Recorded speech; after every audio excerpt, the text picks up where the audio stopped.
अस्सलाम वालेकुम दोस्तों, मैं हूं रफीक। दोस्तों, आज की इस वीडियो में हम बात करने वाले हैं ट्रांसफार्मर के बारे में। दोस्तों, आपने जो कॉलेज में ट्रांसफार्मर के बारे में पढ़ा है, आज हम उसके बारे में बात नहीं करने वाले। आज हम बात करेंगे जो चीज़ आपने कॉलेज या यूनिवर्सिटी में पढ़ी है वो इंडस्ट्री में किस तरह से आप इम्प्लीमेंट करेंगे, किस तरह से आप एनालाइज करेंगे और किस तरह से उस कॉन्सेप्ट को आप इंडस्ट्री में यूज करेंगे। तो दोस्तों, बिना टाइम वेस्ट किए शुरू करते हैं। दोस्तों, सबसे पहले तो आपको ये पता होगा कि ट्रांसफार्मर एक स्टैटिक डिवाइस है, यानी कि उसमें कोई भी जो है वो मूविंग पार्ट नहीं है।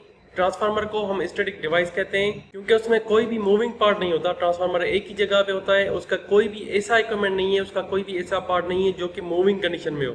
इसलिए ट्रांसफार्मर को हम एक स्टैटिक डिवाइस कहते हैं। दोस्तों, जब भी हम ट्रांसफार्मर के डायग्राम के बारे में बात करते हैं, हम ये देखते हैं कि लेफ्ट हैंड साइड हमारी जो है वो प्राइमरी है और सेकेंडरी साइड हमारी राइट हैंड साइड में है। लेकिन प्रैक्टिकली ऐसा कुछ भी नहीं होता। मान लीजिए आपके पास एक ट्रांसफार्मर है जो कि 66 केवी बाय 11 केवी है। अब अगर आप 11 केवी की साइड पे अपनी सप्लाई देंगे तो 11 केवी आपकी प्राइमरी साइड हो जाएगी, और अगर आप 66 केवी की साइड अपनी सप्लाई देते हैं तो 66 केवी आपकी प्राइमरी हो जाएगी।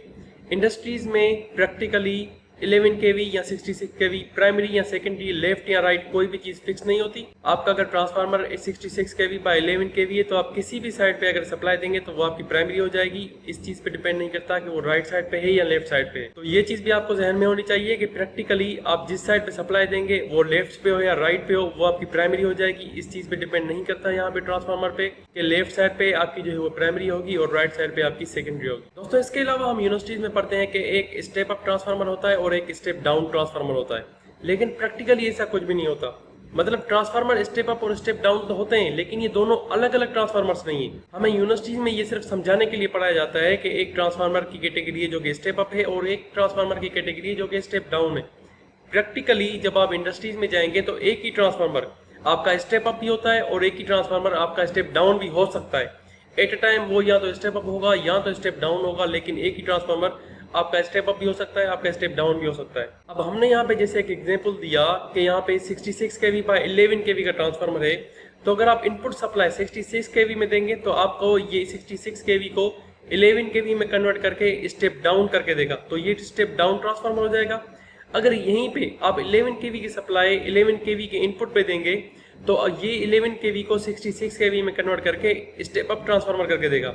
तो यही ट्रांसफार्मर आपका यहाँ पे एज एक्ट करेगा as a step up transformer. तो ये चीज आपकी कॉन्सेप्ट क्लियर होना चाहिए कि स्टेप अप ट्रांसफार्मर और स्टेप डाउन ट्रांसफार्मर आप एक ही ट्रांसफार्मर को कर सकते हैं। अगर आप सप्लाई 66 केवी को दे रहे हैं और वो स्टेप डाउन करके दे रहा है तो वही ट्रांसफार्मर आपका स्टेप डाउन ट्रांसफार्मर हो गया। अगर आप सप्लाई 11 केवी को दे रहे हैं और वो आपको 66 केवी में कन्वर्ट करके दे रहा है तो यही ट्रांसफार्मर आपका स्टेप अप ट्रांसफार्मर हो जाएगा। दोस्तों, जो न्यूली पास आउट बैचलर्स होते हैं, जो इंडस्ट्रीज में जाते हैं, न्यू ट्रेनी होते हैं, उनसे एक बेसिक सवाल पूछा जाता है कि एक ट्रांसफार्मर है, आप बताएं कि इसके जो नंबर ऑफ टर्न्स हैं वो किस साइड पे ज्यादा होंगे।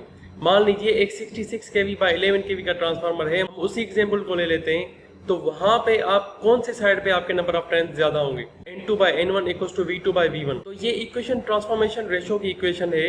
इसमें हम जो पढ़ते हैं वो पढ़ते हैं कि नंबर ऑफ टर्न्स वहां पे ज्यादा होगी जहां पे हमारी वोल्टेज ज्यादा होगी। तो 66 केवी बाय 11 केवी के ट्रांसफार्मर में हमारे 66 केवी वाले साइड पे नंबर ऑफ टर्न्स ज्यादा होंगे। आपको यहाँ पे कंफ्यूज बिल्कुल नहीं होना, जहाँ पे आपकी वोल्टेज ज्यादा होगी उसी साइड पे आपके नंबर ऑफ टर्न्स ज्यादा होंगे। ये चीज आपने इक्वेशंस में यूनिवर्सिटीज में पढ़ी होगी, कॉलेजेस में पढ़ी होगी, लेकिन प्रैक्टिकली आप इनको नहीं देखते, इसलिए आप वहाँ पे कंफ्यूज बिल्कुल मत होना। दोस्तों, एक और चीज यहाँ पे आपको क्लियर होनी चाहिए कि यूनिवर्सिटीज में हम जो पढ़ते हैं प्राइमरी साइड और सेकेंडरी साइड, तो प्रैक्टिकली इंडस्ट्रीज में ऐसी कोई भी चीज नहीं होती। अगर आप जो है वो फ्रेशर हैं, अगर आप न्यू जो है वो ट्रेनी है, यहाँ पे कहीं पे इंडस्ट्री में अगर आप आ गए हैं तो वहाँ पे अगर आप किसी को प्राइमरी साइड और सेकेंडरी साइड कहेंगे तो वो वहाँ पे सही नहीं होगा, क्योंकि आप इंडस्ट्री में ये लैंग्वेज यूज नहीं कर सकते प्राइमरी और सेकेंडरी। ये लैंग्वेज जो है आपकी यूनिवर्सिटी तक सही है, आपकी ये कॉलेज तक सही है। उसके बाद जब आप किसी इंडस्ट्री में आते हैं, जब आप प्रैक्टिकल लाइफ में आते हैं, तो वहाँ पे जैसे मैंने आपको बताया कि एक ही ट्रांसफार्मर स्टेप अप भी होता है, वही ट्रांसफार्मर स्टेप डाउन भी हो सकता है। एट ए टाइम नहीं, लेकिन एक ही ट्रांसफार्मर आपका स्टेप अप भी हो सकता है, स्टेप डाउन भी हो सकता है। तो उसी तरीके से यहाँ पे जब आप प्राइमरी और सेकेंडरी वाइंडिंग की बात करेंगे तो आप यहाँ पे प्राइमरी एंड सेकेंडरी वाइंडिंग के बजाय आप यहाँ पे बात करेंगे low voltage winding and high voltage winding. आप यूनिवर्सिटीज में प्राइमरी और सेकेंडरी वाइंडिंग की बात करते हैं, प्राइमरी लेफ्ट साइड पे होती है, सेकेंडरी राइट साइड पे होती है, लेकिन प्रैक्टिकली ऐसा कुछ भी नहीं होता। प्रैक्टिकली जो है आपकी एक लो वोल्टेज वाइंडिंग होती है, एक हाई वोल्टेज वाइंडिंग होती है। प्राइमरी एंड सेकेंडरी कुछ भी नहीं होता। अगर आप जो है वो 66 केवी पे सप्लाई दे रहे हैं और वो स्टेप डाउन कर रहा है तो वो स्टेप डाउन ट्रांसफार्मर हो जाएगा। 11 kV यानी कि लो वोल्टेज वाइंडिंग पे अगर आप सप्लाई दे रहे हैं, वो प्राइमरी अभी नहीं होगी 11 kV, अब वो सिर्फ लो वोल्टेज वाइंडिंग हो जाएगी। और अगर वो 66 kV में उसको कन्वर्ट कर रहा है तो वो आपका स्टेप अप ट्रांसफार्मर हो जाएगा। तो दोस्तों ये कुछ बेसिक पॉइंट्स थी जो मैंने आपको बताई, जो कि इंडस्ट्रीज में यूज नहीं होती। मतलब थ्योरेटिकली आपने जो भी चीज पढ़ी है वो वही है, थ्योरेटिकली ये सारी चीजें सही हैं, लेकिन प्रैक्टिकली कुछ चीजें ऐसी हैं जो आप थ्योरेटिकली पढ़ने के बाद वहां पे ऐसा कह नहीं सकते। जैसे प्राइमरी और सेकेंडरी का मैंने आपको कहा, तो थ्योरेटिकली ये पढ़ना बिल्कुल सही है, लेकिन प्रैक्टिकली हम जो है वो इम्प्लीमेंटेशन जो करते हैं वो इस तरह से नहीं करते। प्रैक्टिकली कुछ क्वेश्चंस ऐसे होते हैं जो आपको वहां पे इंडस्ट्री में जाने के बाद ही पता लगते हैं। दोस्तों अगर आपको ये वीडियो इन्फॉर्मेटिव लगा हो तो वीडियो को लाइक एंड चैनल को सब्सक्राइब जरूर कीजिएगा। साथ में बेल आइकन को भी प्रेस कर दें ताकि आपको नोटिफिकेशन मिलती रहे। अगर आपको कोई और क्वेश्चन पूछना हो तो आप मुझे कमेंट सेक्शन में पूछ सकते हैं। Thank you for watching.